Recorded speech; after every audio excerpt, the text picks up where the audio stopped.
એક તરફ સરકાર કહે છે કે પડેગા ઇન્ડિયા તો બઢેગા ઇન્ડિયા, જ્યારે બીજી તરફ સોનગઢ અને ઉત્સવ તાલુકામાં બાળકો પોતાના ગામથી શાળા કોલેજ સુધી આવવા માટે બસ ન મળતી હોવાથી પોતાનું ભવિષ્ય બગાડતા નજરે પડી રહ્યા છે। સોનગઢથી ઉચ્છલ તરફ જાવ એટલે પાખરી, ચચરબુંદા, મેરકોટ, થૂટી, જામણિયા અને પડચુલી ગામો આવે છે। સવારે જે વિદ્યાર્થીઓ સોનગઢ શાળા કોલેજ કે સામાન્ય લોકો ધંધારથી આવવા માંગતા હોય ત્યારે ઉચ્છલ લેડર તરફથી આવતી બસો અહીં રોડ પર ઊભી રાખવામાં નથી આવતી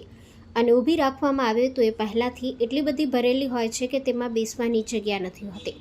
અને ઘણા ડ્રાઈવર કંડક્ટર તો જાણી જોઈને અહીં બસ જતા વખતે કે આવતા સમયે ઊભી જ નથી રાખતા, જેથી અનેકવાર આ ગામોથી લઈ ભડભુજા સુધીના વિદ્યાર્થીઓએ શાળા કોલેજ જવાનું છોડી ઘરે પરત ફરવું પડે છે, જેના કારણે તેઓનું ભવિષ્ય બગડી રહ્યું છે। ત્યારે થૂટી ગામ સુધીની સવારે સોનગઢ આવવા અને બપોરે સોનગઢથી જવા માટે બસ 5 દિવસમાં શરૂ કરવાની માંગ સાથે યુવક કોંગ્રેસે સોનગઢ ડેપો મેનેજરને આવેદનપત્ર આપ્યું હતું અને જો પોતાની માંગ ન સંતોષાય તો 5 દિવસ બાદ લોકો આંદોલન કરવાની ચીમકી આપી હતી। હવે આદિવાસી વિદ્યાર્થીઓની ચિંતા કરી સોનગઢ ડેપો મેનેજર અને